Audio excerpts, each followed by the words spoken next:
Hello my dear lovely students, आप सभी का स्वागत है पीपीआई ट्यूटोरियल के यूट्यूब चैनल के पेड कोर्स क्लासेस में। मैं तनुजा आप सभी का स्वागत करती हूं और आज की इस जीके की इम्पॉर्टेंट क्लास में हम लोग स्टार्ट करने जा रहे हैं न्यू टॉपिक, जो कि बहुत ही ज़्यादा इंपॉर्टेंट है आपकी एग्जामिनेशन पॉइंट ऑफ व्यू से। और ये टॉपिक से अक्सर आप लोग को क्वेश्चन देखने को मिल जाएंगे आपके पैरामेडिकल में, और साथ ही साथ प्रीवियस ईयर में भी आ रखे इस पार्टिकुलर टॉपिक से। तो इस टॉपिक को आप लोग अच्छे से कीजिएगा। हेलो एवरीवन, कैसे हो आप लोग? आई होप आप सभी लोग अच्छे होंगे और आप लोग की स्टडी भी अच्छी चल रही होगी, है ना? माय डियर स्टूडेंट्स, आज फिर से एक जीके का टेस्ट होने जा रहा है, यानी ये टेस्ट काफ़ी ज़्यादा इम्पॉर्टेंट और इंटरेस्टिंग होगा।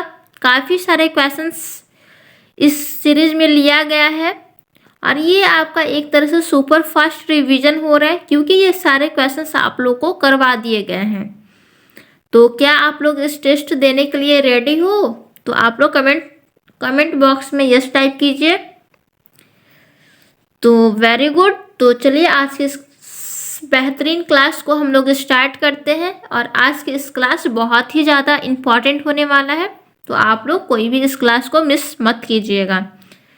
तो आज की क्लास का फर्स्ट क्वेश्चन है हमारा, किसको अर्थशास्त्र का पिता माना जाता है? फर्स्ट क्वेश्चन है हमारा, किसको अर्थशास्त्र का पिता माना जाता है? जल्दी से बताएंगे सभी बच्चे, बिल्कुल फास्ट।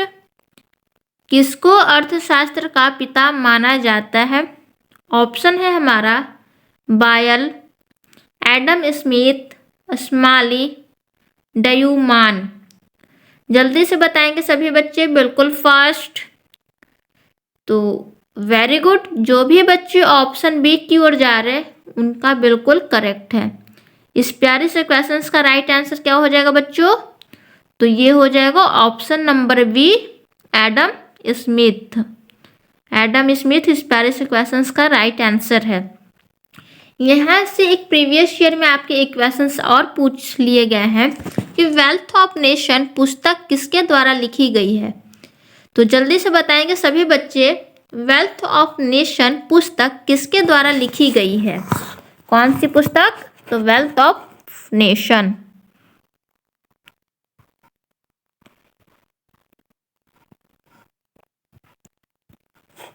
वेल्थ ऑफ नेशन, ये जो पुस्तक है वेल्थ ऑफ नेशन, ये किसके द्वारा लिखी गई है? तो ये भी एडम स्मिथ के द्वारा लिखी गई है। वेल्थ ऑफ नेशन पुस्तक एडम स्मिथ के द्वारा लिखी गई है। तो आई होप आप सभी लोगों को इस क्वेश्चन में कोई डाउट्स नहीं होंगे। तो चलिए, फर्स्ट क्वेश्चन था कि हमारा, किसको अर्थशास्त्र का पिता माना जाता है? तो एडम स्मिथ। और वेल्थ ऑफ नेशन पुस्तक किसके द्वारा लिखी गई है? तो ये भी एडम स्मिथ के द्वारा लिखी गई है। तो चलिए अब हम लोग नेक्स्ट क्वेश्चन की ओर बढ़ते हैं। और नेक्स्ट क्वेश्चन भी हमारा बहुत ही ज़्यादा इम्पॉर्टेंट है। नेक्स्ट क्वेश्चन आप लोग देख सकते हैं कि ये यूनिट कन्वर्जन का क्वेश्चन है, जो कि बहुत ही ज़्यादा इम्पॉर्टेंट है। ये आपके प्रीवियस ईयर में भी आ रखे हैं पैरामेडिकल में, और इस तरह का क्वेश्चंस आपके पैरामेडिकल में पूछे जाते हैं। तो इस टाइप के क्वेश्चंस का भी कॉन्सेप्ट आप लोग क्लियर रखिएगा। तो आप लोग से क्वेश्चंस पूछा जा रहा है, 1 क्विंटल किसके बराबर है? ऑप्शन है हमारा 10 किलोग्राम, 100 केजी, 1 टन, 100 ग्राम। जल्दी से बताएंगे सभी बच्चे, बिल्कुल फास्ट। तो वेरी गुड। जो भी बच्चे ऑप्शन बी की ओर जा रहे हैं उनका बिल्कुल करेक्ट है। 1 क्विंटल 100 केजी के इक्वल होता है। 1 क्विंटल जो होता है वो 100 किलोग्राम के बराबर होता है। इसी तरह एक क्वेश्चन आपके पैरामेडिकल में और पूछ लिए जाते हैं, 1 मन कितना केजी के बराबर होता है? 1 मन आप लोगों को बताना है, 1 मन किसके बराबर है? जल्दी से बताएंगे आप सभी बच्चे। 1 मन किसके बराबर होता है? तो ये 40 केजी के बराबर होता है। 40 kg को 1 मन बोला जाता है। एक क्वेश्चन से आप लोग और बताइए कि 1 इंच में कितना सेंटीमीटर होता है। 1 इंच में सेंटीमीटर, तो ये होता है 2.54 सेंटीमीटर। एक क्वेश्चन और है, 1 इंच कितना मिलीमीटर के इक्वल होता है। तो 1 इंच जो है वो होता है 25.4 मिलीमीटर। तो यहाँ से आप लोग याद रखिएगा, 1 क्विंटल 100 kg के बराबर होता है, 1 मन 40 kg के बराबर होता है, 1 इंच 2.54 सेंटीमीटर के इक्वल होता है और 1 इंच 25.4 मिलीमीटर के बराबर होता है। तो इस क्वेश्चन में भी आप लोग को कोई डाउट्स नहीं होंगे। तो चलिए अब हम लोग नेक्स्ट क्वेश्चन की ओर बढ़ते हैं। नेक्स्ट क्वेश्चन भी हमारा बहुत ही ज़्यादा इम्पॉर्टेंट है। नेक्स्ट क्वेश्चन क्या है हमारा, जालियांवाला बाग त्रासदी कब हुई। जल्दी से बताएंगे सभी बच्चे, बिल्कुल फास्ट, बहुत ही ज़्यादा इम्पॉर्टेंट क्वेश्चन है ये। इस क्वेश्चन को कोई भी नेगलेक्ट नहीं करेंगे, बहुत ही ज़्यादा इम्पॉर्टेंट क्वेश्चन है और प्रीवियस ईयर में 3 से 4 बार ये क्वेश्चंस पूछे गए हैं, तो बहुत ही ज़्यादा इम्पॉर्टेंट है। तो ऑप्शन है हमारा 1919, 1906, 1940, 1947। जल्दी से बताएंगे सभी बच्चे, बिल्कुल फास्ट।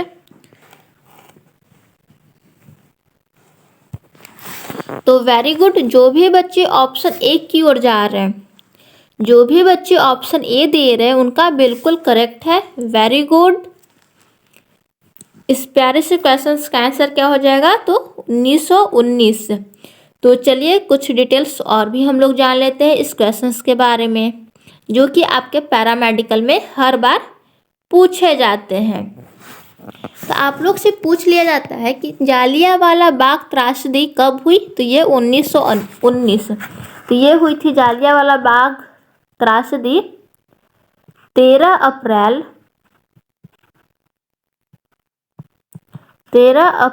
1919 में हुई थी।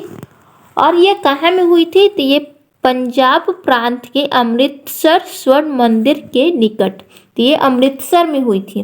जालियांवाला बाग त्रासदी कहाँ हुई थी, तो ये अमृतसर में।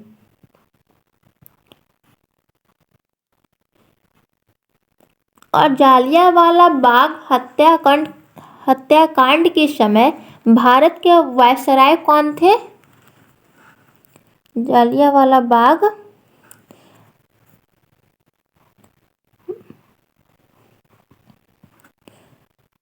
भारत के वायसराय,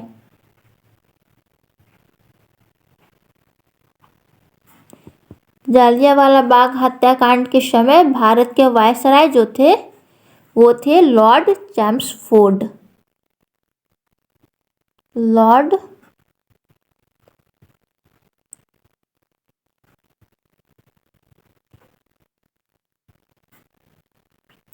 लॉर्ड चैम्सफोर्ड। तो चलिए आप लोग इस पॉइंट्स को भी अच्छे से नोट डाउन कर लीजिएगा, और ये बहुत ही ज़्यादा इम्पॉर्टेंट पॉइंट है। एक बार मैं आप लोग को अच्छे से बता दे रही हूँ। तो जालियांवाला बाग हत्याकांड 13 अप्रैल 1919 में हुआ था।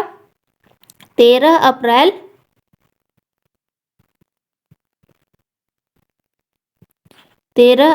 1919 में हुआ था। और ये कहाँ हुआ था, तो ये अमृतसर में हुआ था। और जालियांवाला बाग हत्याकांड के समय भारत के वायसराय लॉर्ड चैम्सफोर्ड थे। तो ये तीनों पॉइंट्स आप लोग अच्छे से याद रखिएगा। तो चलिए अब हम लोग नेक्स्ट क्वेश्चन की ओर बढ़ते हैं। नेक्स्ट क्वेश्चन जो है हमारा वो भी बहुत ही ज़्यादा इम्पॉर्टेंट है। किसके उत्पादन के लिए कवक की आवश्यकता होती है। जल्दी से बताएंगे सभी बच्चे। ऑप्शन है हमारा बटर मिल्क, योगर्ट, दही, बियर। किसके उत्पादन के लिए एक कवक की आवश्यकता होती है। तो जो भी बच्चे ऑप्शन बी की ओर जा रहे हैं, जो भी बच्चे ऑप्शन बी दे रहे हैं उनका बिल्कुल करेक्ट है। वेल डन, बहुत बढ़िया। आप लोग सभी लोग अच्छे से आंसर दे रहे हैं और करेक्ट दे रहे हैं। इसका मतलब आप लोग अच्छे से स्टडी कर रहे हो ना। Very good. तो किसके उत्पादन के लिए एक कवक की आवश्यकता होती है? तो इसका राइट आंसर है योगहट। तो चलिए अब हम लोग नेक्स्ट क्वेश्चन की ओर बढ़ते हैं और नेक्स्ट क्वेश्चन भी हमारा इम्पॉर्टेंट है। तो नेक्स्ट क्वेश्चन क्या है बच्चों? तो नेक्स्ट क्वेश्चन है हमारा, बायोकॉन किसने स्थापित किया? जल्दी से बताएंगे सभी बच्चे, बिल्कुल फास्ट। अरुण मायरा, आदि गोदरेज, किरण मजुमदार शाह, नुस्ली वादिया।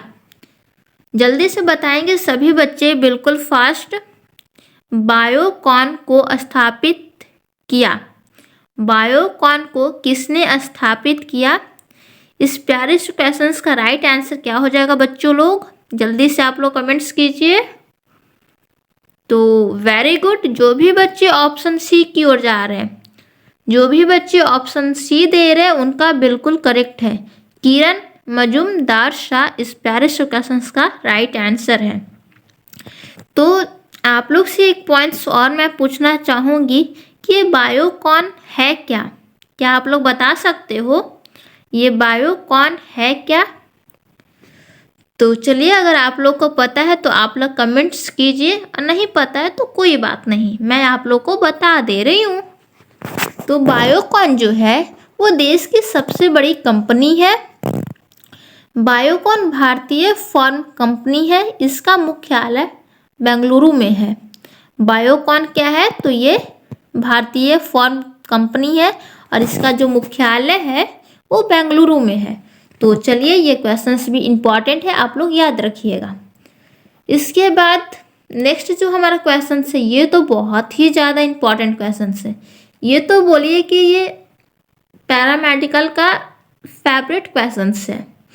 ये टॉपिक से क्वेश्चंस ना आए ये हो ही नहीं सकता है। तो क्या है क्वेश्चन हमारा? यूनेस्को का मुख्यालय कहाँ पर है? Option Bharat, France, England, USA. जल्दी से बताएंगे सभी बच्चे, बिल्कुल फास्ट। यूनेस्को का मुख्यालय कहाँ पर है? आप लोग सारे सब्जेक्ट का प्रीवियस ईयर सॉल्व करते जा रहे हैं ना? आप लोग सभी लोग अच्छे से प्रीवियस ईयर को सॉल्व करते रहिए, क्योंकि प्रीवियस ईयर आप लोग अच्छे से बना लेते हैं तो आप लोग का 40% वर्क हो जाता है। उसके बाद आप लोग थ्योरी प्लस में प्रैक्टिस सेट ये सब कीजिएगा तो आप लोग अच्छा स्कोर गेन कर सकते हैं। तो आप लोग अच्छे से प्रीवियस ईयर को भी सॉल्व करते हुए चलिएगा। तो जो भी बच्चे ऑप्शन बी की ओर जा रहे हैं उनका बिल्कुल करेक्ट है। इस प्यारे से क्वेश्चंस का राइट आंसर हो जाएगा ऑप्शन बी, फ्रांस। तो एक क्वेश्चन यहाँ से और मैं पूछना चाहूँगी कि यूनेस्को का फुल फॉर्म क्या है? जल्दी से बताएंगे सभी बच्चे, बिल्कुल फास्ट। यूनेस्को का फुल फॉर्म क्या है? तो चलिए मैं बता देती हूँ आप लोग को। यूनेस्को का फुल फॉर्म है, लीजिए मैं यहाँ पे आप लोग को लिख दे रही हूँ। UN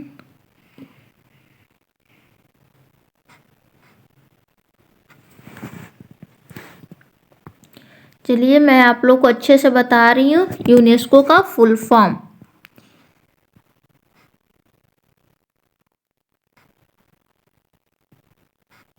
ओह इट्स ओके, कोई बात नहीं।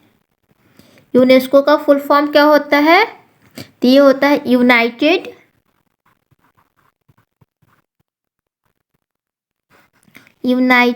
Nations educational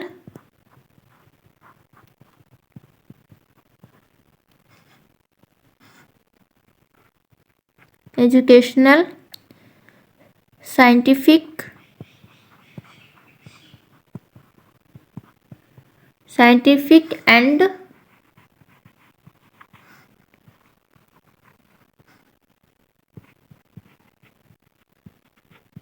cultural Organization. आप लोग लिख लीजिएगा अच्छे से। यूनेस्को का फुल फॉर्म होता है, यूनेस्को का फुल फॉर्म क्या होता है? United Nations Educational Scientific Cultural Organization, ये होता है यूनेस्को का फुल फॉर्म। और यहाँ से क्वेश्चंस आप लोग से और पूछ लिए जाते हैं कि यूनेस्को की स्थापना कब हुई थी? यूनेस्को का क्या? तो स्थापना। आप लोग जल्दी से बताइए कि यूनेस्को का स्थापना कब हुआ था? तो ये हुआ था 16 नवंबर 1945 को। और ये कहाँ में हुआ था? तो ये लंदन यूनाइटेड किंगडम में हुआ था। यूनाइटेड किंगडम, यूनाइटेड किंगडम में हुआ था। यूनेस्को का फुल फॉर्म होता है United Nations Educational Scientific Cultural Organization. और यूनेस्को का मुख्यालय फ्रांस में है। और यूनेस्को की स्थापना 16 नवंबर 1945 को लंदन यूनाइटेड किंगडम में किया गया है। तो आई होप आप सभी लोग को इस क्वेश्चंस में कोई प्रॉब्लम नहीं होंगे। तो चलिए अब हम लोग नेक्स्ट क्वेश्चन की ओर बढ़ते हैं। और नेक्स्ट क्वेश्चन भी हमारा बहुत ही ज़्यादा इम्पॉर्टेंट होने वाला है। तो आई होप आप सभी लोग नेक्स्ट क्वेश्चन भी पढ़ लिए होंगे। तो आप लोग अपने मन में आंसर भी सोच के कमेंट्स कीजिए। मलेरिया किसके द्वारा होता है? वाह, कितना सिंपल क्वेश्चन है। मलेरिया किसके द्वारा होता है? जल्दी से बताएंगे सभी बच्चे, बिल्कुल फास्ट। मलेरिया किसके द्वारा होता है? ऑप्शन है प्रोटोजोआ, जीवाणु, विषाणु, कवक। यहाँ से मैं आप लोगों को बता देती हूँ इंग्लिश में। प्रोटोजोआ को तो प्रोटोजोआ ही बोलते हैं, जीवाणु को हम लोग बैक्टीरिया बोलते हैं, विषाणु को वायरस और कवक को फंगी। तो जल्दी से आप लोग बताइएगा कि मलेरिया जो है वो किसके द्वारा होता है? जल्दी से बताएंगे सभी बच्चे, बिल्कुल फास्ट। ये तो बहुत ही सिंपल क्वेश्चंस है, आप लोग बहुत ही जल्दी इस क्वेश्चंस का आंसर दे सकते हैं, बिल्कुल फास्ट। तो वेरी गुड। जो भी बच्चे ऑप्शन ए की ओर आ रहे हैं, जो भी बच्चे ऑप्शन ए दे रहे हैं उनका बिल्कुल करेक्ट है। मलेरिया प्रोटोजोआ के कारण होता है। तो चलिए अब हम लोग बात करते हैं कि विषाणु से कौन सा रोग होता है, जीवाणु से कौन सा रोग होता है और कवक से कौन सा रोग होता है।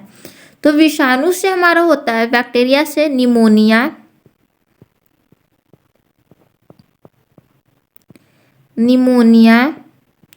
टीबी,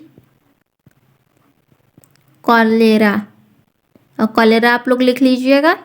वायरस से होता है पोलियो, वायरस से पोलियो, HIV और इन्फ्लुएंजा, ये हमारा वायरस से होता है। और कवक से होता है हमारा खाज, जिसको खुजली उजली होता है, खाज, दाद और गंजापन, ये सब जो रोग होता है वो हमारा कवक से होता है। तो मलेरिया किसके द्वारा होता है? तो मलेरिया जो है वो प्रोटोजोआ के कारण होता है। विषाणु से होता है HIV, पोलियो, इन्फ्लुएंजा जो है ये हमारा विषाणु से होता है। और जो फंगी से होता है वो गंजापन, खाज खुजली, ये सब हमारा फंगी से होता है। तो चलिए इस क्वेश्चन में भी आप लोग को कोई डाउट्स नहीं होंगे। और नेक्स्ट क्वेश्चन है हमारा, हड़प्पा का प्राचीन शहर किस नदी के किनारे पर था? हड़प्पा का प्राचीन शहर किस नदी के किनारे पर था? जल्दी से बताएंगे सभी बच्चे, बिल्कुल फास्ट। रावी, सतलज, हिंडन, गंगा। इस प्यारे से क्वेश्चंस का राइट आंसर क्या हो जाएगा बच्चों? जल्दी से बताइए आप लोग। तो वेरी गुड। जो भी बच्चे ऑप्शन ए की ओर आ रहे हैं, जो भी बच्चे ऑप्शन ए दे रहे हैं उनका बिल्कुल करेक्ट है। इस प्यारे से क्वेश्चंस का राइट आंसर क्या हो जाएगा? तो ये रावी हो जाएगा। तो यहाँ से बात आती है कि ये हड़प्पा के बारे में बात आई है, तो आप लोग को पता होना चाहिए कि सिंधु घाटी सभ्यता को ही हड़प्पा संस्कृति भी कहा जाता है। इसका सेकंड नाम क्या है?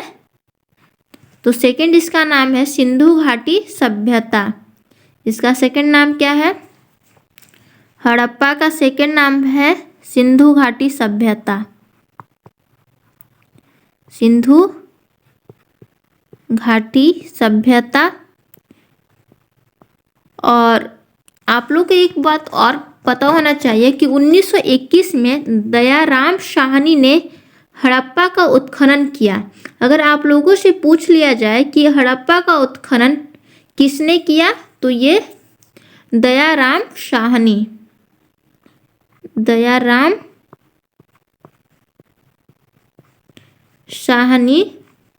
हड़प्पा का उत्खनन किए थे 1921 में। हड़प्पा का उत्खनन किसने किया था? ये दयाराम साहनी 1921 में हड़प्पा का उत्खनन किए थे। तो और यहाँ से एक पॉइंट्स और भी बहुत ही ज़्यादा इम्पोर्टेंट बन जाता है कि हड़प्पा सभ्यता का मुख्य बंदरगाह कहाँ था। हड़प्पा सभ्यता का मुख्य बंदरगाह कहाँ पर था?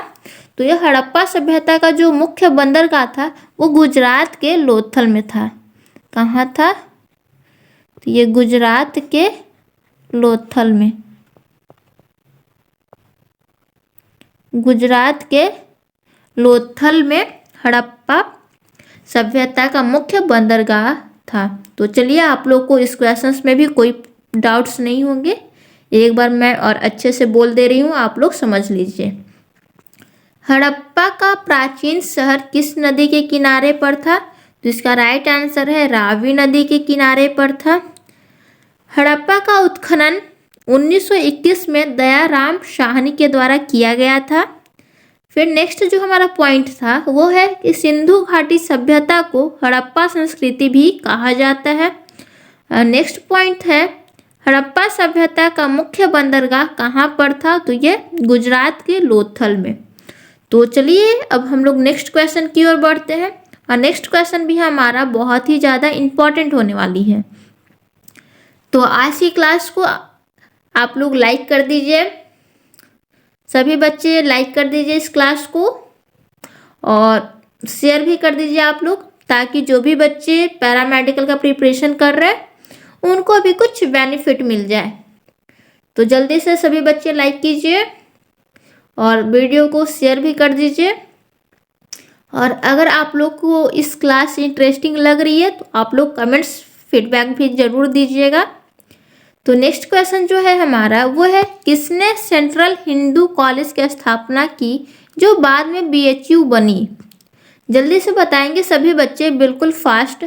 मदन मोहन मालवीय, मदारी पाशी, एनी बेसेंट, MG रनाडे। जल्दी से बताएंगे सभी बच्चे, बिल्कुल फास्ट।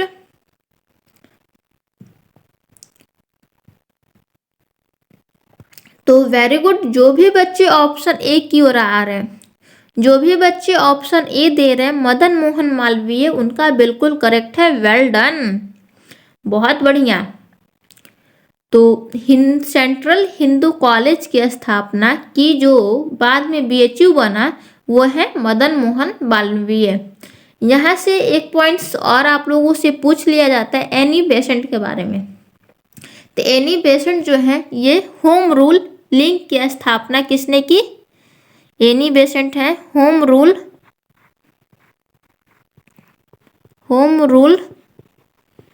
लिंग की स्थापना।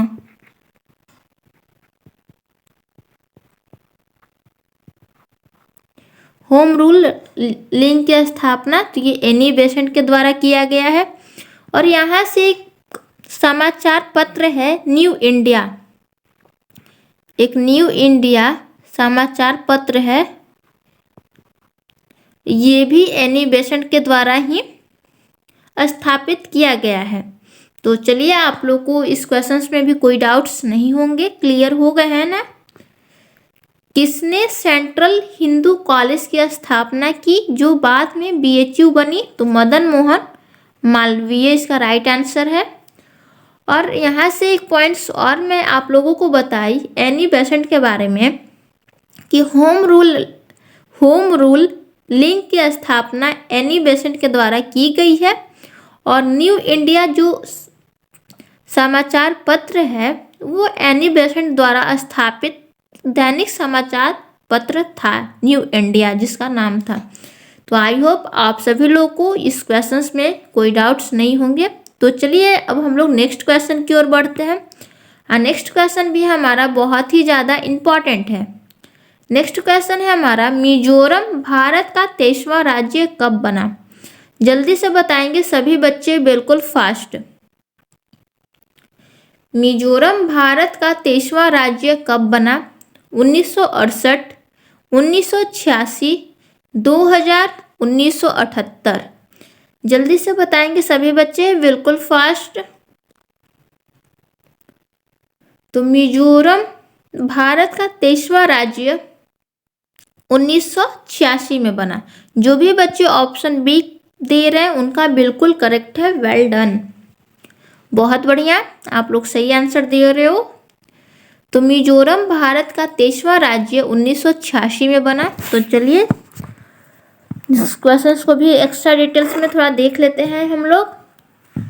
तो इसका हो जाएगा 20 फरवरी 1987 में मिजोरम भारत का 23वां राज्य बना था। और यहाँ पे मिजोरम भारतीय संविधान के 53वें संशोधन वर्ष 1986 के साथ 20 फरवरी 1987 को भारतीय संघ का 23वां राज्य बना था। ये भारतीय संविधान के मतलब 53वां संशोधन वर्ष था। उसी टाइम हमारा मिजोरम जो था वो भारत का 23वां राज्य बना था। तो चलिए, आप लोग इस क्वेश्चंस में भी कोई डाउट्स नहीं होंगे और कोई प्रॉब्लम भी नहीं होंगे। तो चलिए हम लोग नेक्स्ट क्वेश्चन की ओर बढ़ते हैं। नेक्स्ट क्वेश्चन है हमारा, no full stop in India किसने लिखी है? जल्दी से बताएंगे सभी बच्चे, no full stop in India किसने लिखी है? Arun Shourie, Chetan Bhagat, Anita Desai, Mark Tully. जल्दी से बताएंगे सभी बच्चे, बिल्कुल फास्ट। इस प्यारे से क्वेश्चंस का राइट आंसर क्या हो जाएगा? तो वेरी गुड, जो भी बच्चे ऑप्शन सी की ओर जा रहे हैं, मार्क तुली, उनका बिल्कुल करेक्ट है। No full stop in India Mark Tully के द्वारा लिखी गई है। तो ये बुक और ऑथर से आपके बहुत क्वेश्चंस आते हैं, आप प्रीवियस ईयर भी बना रहे होंगे तो आप लोग को पता चल रहा होगा। इसलिए बुक, ऑथर, नोवेल, ये सब का नाम आप लोग अच्छे से याद रखिएगा, ये इम्पॉर्टेंट हो जाता है। तो चलिए नेक्स्ट क्वेश्चन की ओर बढ़ते हैं। नेक्स्ट क्वेश्चन है हमारा,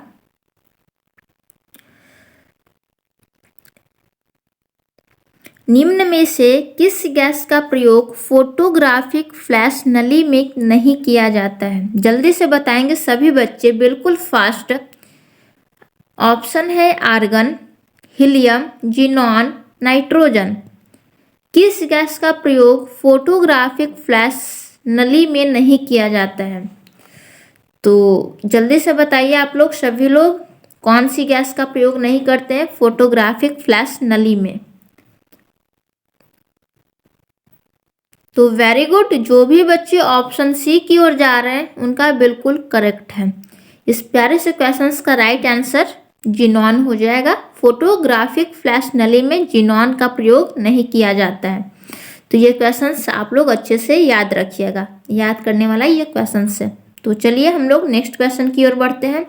नेक्स्ट क्वेश्चन है हमारा, भारत रत्न, जो कि बहुत ही ज़्यादा इम्पॉर्टेंट टॉपिक्स हो जाता है। इससे प्रत्येक साल आपके पैरामेडिकल एग्जाम में क्वेश्चंस पूछ लिए जाते हैं। तो इस टॉपिक्स को भी आप लोग अच्छे से कंप्लीट कर लीजिएगा।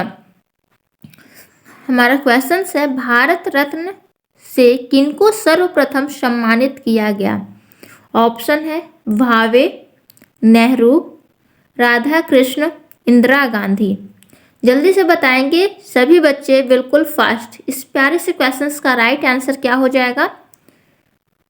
जल्दी आप लोग कमेंट्स कीजिए। तो वेरी गुड, जो भी बच्चे ऑप्शन सी की ओर जा रहे हैं उनका बिल्कुल करेक्ट है। इस प्यारे से क्वेश्चंस का राइट आंसर क्या हो जाएगा? तो राधा कृष्णन। तो भारत रत्न के रिगार्डिंग आप लोगों को कुछ पॉइंट्स और भी बता देती हूँ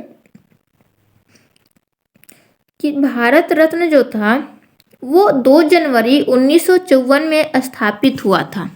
भारत रत्न कब स्थापित हुआ था? ये 2 जनवरी 1954 में स्थापित हुआ था भारत रत्न। और 1954 में भारत रत्न 3 व्यक्तियों को मिला था। उसमें सी राजगोपालाचारी को मिला था, राधा कृष्णन और सीवी रमन जी को भारत रत्न से सम्मानित किया गया था 1954 में। तो आप लोग ये पॉइंट्स भी याद रखिएगा। 1954 में 3 व्यक्तियों को भारत रत्न से सम्मानित किया गया था। वो फर्स्ट व्यक्ति हैं राधा कृष्णन, एक है। सेकंड में है सी राजगोपालाचारी,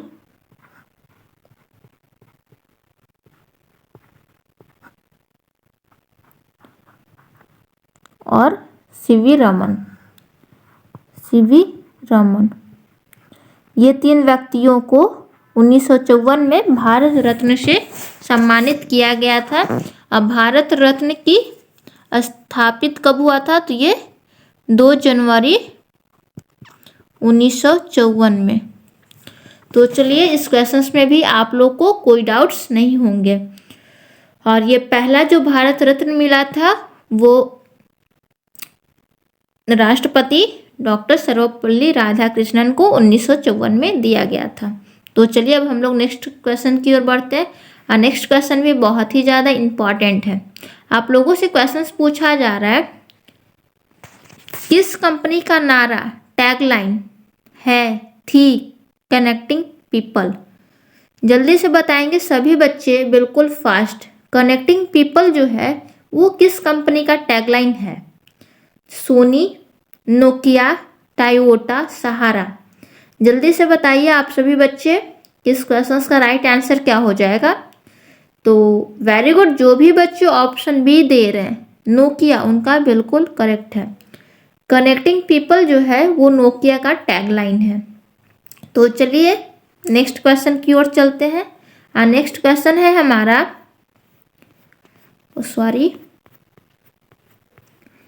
नेक्स्ट क्वेश्चन आप लोग देख सकते हैं, फैदम किसका एक मात्रक है? तो बोलिए, पैरामेडिकल में प्रीवियस ईयर इम्पॉर्टेंट होता है कि नहीं?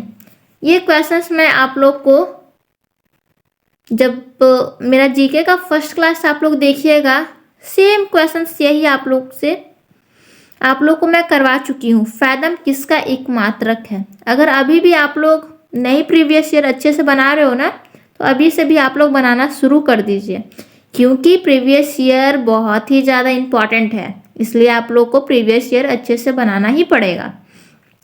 फैदम किसका मात्रक है ये तो सभी लोग को पता है। तो आप लोग जल्दी से कमेंट्स कीजिए, जल्दी से कमेंट्स करेंगे सभी बच्चे, बिल्कुल फास्ट। तो ऑप्शन है हमारा ध्वनि, प्रकाश, समुद्री गहराई, चुंबकीय क्षेत्र। जल्दी से बताएंगे सभी बच्चे, बिल्कुल फास्ट। तो वेरी गुड, जो भी बच्चे ऑप्शन सी की ओर जा रहे हैं उनका बिल्कुल करेक्ट है। समुद्री गहराई को फैदम का मात्रक है। तो चलिए अब हम लोग नेक्स्ट क्वेश्चन की ओर चलते हैं। नेक्स्ट क्वेश्चन भी हमारा बहुत ही ज़्यादा इम्पॉर्टेंट होने वाली है। तो नेक्स्ट क्वेश्चन है हमारा, सर्वोच्च न्यायालय ने फरवरी 2018 में किस नदी के जल के बंटवारे से संबंधित विवाद पर निर्णय किया?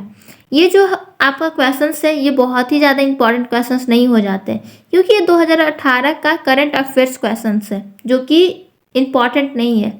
तो बस इसका बस आप लोग आंसर याद रखिएगा। वही काफ़ी है। तो इसका राइट आंसर हो जाएगा कावेरी। तो चलिए इस क्वेश्चन पे हम लोग टाइम वेस्ट नहीं करते हैं, हम लोग नेक्स्ट क्वेश्चन की ओर चलते हैं। नेक्स्ट क्वेश्चन है हमारा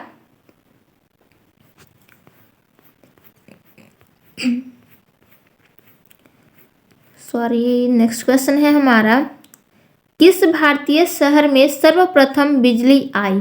जल्दी से बताएंगे सभी बच्चे, बिल्कुल फास्ट। किस भारतीय शहर में सर्वप्रथम बिजली आई? बेंगलुरु, पटना, दिल्ली, जयपुर।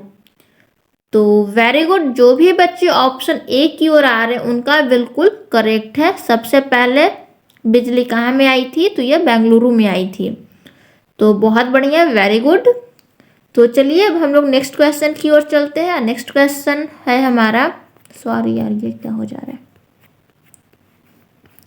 नेक्स्ट क्वेश्चन है हमारा, जैन धर्म के 24वें तीर्थंकर महावीर का जन्म कहाँ हुआ? आप लोगों को बताना है जैन धर्म के 24वें तीर्थंकर महावीर का जन्म कहाँ हुआ? जल्दी से बताएंगे सभी बच्चे, बिल्कुल फास्ट। ऑप्शन है हमारा हजारीबाग, वैशाली, राजगीर, लुम्बिनी। जल्दी से बताइए सभी लोग, इसका आंसर क्या हो जाएगा? तो वेरी गुड, जो भी बच्चे ऑप्शन बी की ओर जा रहे हैं उनका बिल्कुल करेक्ट है, वैशाली। वैशाली के कुंडल ग्राम में महावीर का जन्म हुआ था। तो चलिए अब हम लोग नेक्स्ट क्वेश्चन की ओर बढ़ते हैं।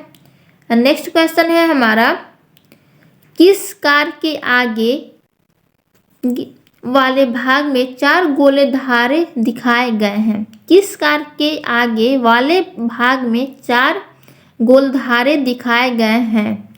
ऑप्शन है RD, BMW, Mercedes, Maruti Swift. ये चारों आपका कार का नेम है।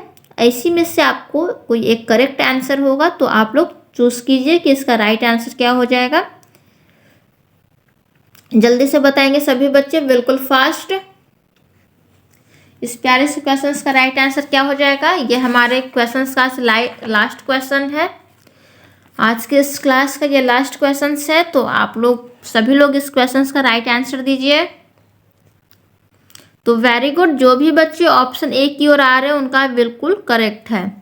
किस कार के आगे वाले भाग में 4 गोल धारे दिखाए गए हैं? तो इसका राइट आंसर है आरडी। तो वेरी गुड, सभी लोगों को वेरी गुड, सभी लोग का आंसर राइट है। तो चलिए आज के इस क्लास को यहीं पे समाप्त करते हैं। और ये जो क्वेश्चंस है आप लोग बताइएगा कि 20 क्वेश्चंस में आप लोग कितना सही क्वेश्चंस किए हैं, और ईमानदारी पूर्वक से बताना है, कोई भी चीटिंग करके नहीं बताएंगे। और जो भी बच्चों लोग का अगर बहुत ही कम क्वेश्चन सही हुआ है तो उनको नर्वस नहीं होना है या फिर उनको परेशान भी नहीं होना है। उन लोग को और मेहनत करना है ताकि वो मेहनत करके और अच्छा कर सकते हैं। तो इसलिए अगर गलती हो रही है तो उससे परेशान ना होइए, उस गलती को सुधारिए और मेहनत कीजिए और अच्छे से स्टडी कीजिए, ताकि आप लोग अच्छा स्कोर नेक्स्ट ईयर आप लोग भी अपने ड्रीम कॉलेज में जाइए और एडमिशन लीजिए, और इंजॉय के साथ आप लोग भी एक पैरामेडिकल में बहुत ही अच्छा कैरियर बना सकती हैं। तो चलिए आज के क्लास को यहीं पे समाप्त करते हैं। और एक छोटा सा इन्फॉर्मेशन है, जो भी बच्चे यहाँ जुड़े हुए हैं और विशेष तैयारी बेसिक टू एडवांस पढ़ने के लिए आप हमारे पेड कोर्स के माध्यम से जुड़ सकते हैं। आपको स्क्रीन पर नंबर दिख रहा होगा, आप व्हाट्सएप कर सकते हैं, ठीक है। वहाँ से आपको सारा डिटेल्स दे दी जाएगी। कुछ भी डिटेल्स आपको पेड कोर्स के लिए चाहिए तो आप हमारे व्हाट्सएप नंबर पे भी कांटेक्ट कर सकते हैं, वहाँ से आपको सारा कुछ बता दिया जाएगा। तो आप हमारे पेड कोर्स के माध्यम से भी अपनी तैयारी करके और भी बेस्ट रिजल्ट्स ला सकते हैं। और अगर आप हमारे पेड कोर्स के माध्यम से नहीं भी करते हैं तो कोई बात नहीं, आप यूट्यूब चैनल के माध्यम से ही कीजिए। और यहाँ पे भी बहुत ही अच्छे ढंग से आप लोगों को प्रिपरेशन करवाई जाती है पीआर पैरामेडिकल के लिए, तो आप लोग यहाँ से भी पढ़ के अच्छा कर सकते हैं। और आप हमारे टेलीग्राम को भी अवश्य ज्वाइन कीजिए, PPI ट्यूटोरियल और वहाँ से आपको और भी क्लास के रिगार्डिंग सारा इन्फॉर्मेशन मिलते रहेगा। तो आप हमारे चैनल को सब्सक्राइब कर दीजिए और इस वीडियो को लाइक शेयर कर दीजिए और अपना फीडबैक ज़रूर दीजिएगा, ताकि हम लोग को भी पॉजिटिव एनर्जी मिले कि हम लोग कैसा वर्क कर रहे हैं। तो आप लोग के फीडबैक देखेंगे तभी तो हम लोगों को भी पता चलेगा कि हम लोग कैसा क्या वर्क कर रहे हैं, क्या हमारे पढ़ाने से हमारे स्टूडेंट्स लोग हैप्पी हैं। तो इसलिए आप लोग सभी लोग अच्छे से कमेंट्स भी कीजिएगा। तो चलिए मिलते हैं नेक्स्ट क्लास में, तब तक के लिए बाय बाय, टेक केयर। आप लोग अपना ध्यान रखिएगा और अच्छे से मेहनत कीजिए और पढ़ाई करते रहिए। तो bye, take care, study well.